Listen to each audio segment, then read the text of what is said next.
विक्रम बेताल की अंतिम कहानी। भिक्षु शांतशील की कथा।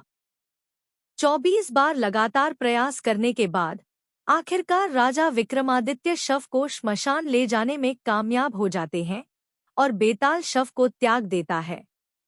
आगे जानिए क्या हुआ जब राजा विक्रमादित्य शव को लेकर योगी के पास पहुंचे। राजा विक्रमादित्य और उसके कंधे पर शव को देखकर योगी बहुत खुश हुआ। उसने खुशी जताते हुए राजा से कहा, हे राजन, आपने इस मुश्किल काम को करके यह साबित कर दिया कि आप सभी राजाओं में सबसे श्रेष्ठ हैं। यह कहते हुए उसने राजा के कंधे से शव को उतारा और उसे तंत्र साधना के लिए तैयार करने लगा। जब तंत्र साधना हो गई तो उसने राजा से कहा, हे राजन, अब आप इसे लेटकर प्रणाम करें। इतना सुनते ही राजा को बेताल की बात याद आ गई। उसने योगी को कहा, मुझे ऐसा करना नहीं आता, इसलिए आप मुझे पहले करके बता दें, फिर मैं ऐसा कर लूंगा। जैसे ही योगी प्रणाम करने के लिए झुका, राजा ने उसका सिर काट दिया। यह सब देखकर बेताल बहुत खुश हुआ और बोला, राजन, यह योगी विद्वानों का राजा बनना चाहता था, लेकिन अब तुम बनोगे विद्वानों के राजा।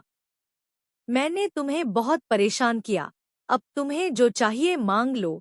यह सुनते ही राजा ने बोला, अगर आप खुश हैं तो मैं यही चाहता हूँ कि आपने जो मुझे 24 कहानियाँ सुनाई हैं, उनके साथ यह 25वीं कहानी भी पूरी दुनिया में मशहूर हो जाए और हर कोई इन्हें आदर के साथ पढ़े। बेताल ने यह सुनते ही कहा, जैसी आपकी इच्छा ऐसा ही होगा। ये कहानियाँ बेताल 25 के नाम से जानी जाएंगी और जो भी इन्हें ध्यान से पढ़ेगा या सुनेगा, उनके पाप खत्म हो जाएंगे। इतना कहकर बेताल चला गया और उसके जाने के बाद शिवजी ने राजा को दर्शन दिए। शिवजी ने प्रकट होकर राजा से कहा, तुमने इस दुष्ट योगी को मारकर एक अच्छा काम किया है।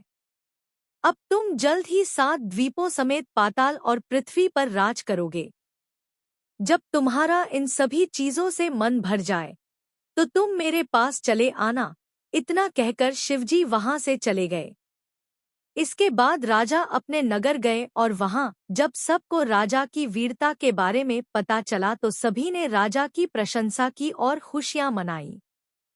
कुछ ही वक्त बाद राजा विक्रमादित्य धरती और पाताल के राजा बन गए। जब उनका मन भर गया तो वे भगवान शिवजी के पास चले गए। कहानी से सीख, बुराई की कभी जीत नहीं होती है। अगर व्यक्ति का मन साफ हो और उसमें धैर्य हो तो उसे हर जगह मान सम्मान मिलता है।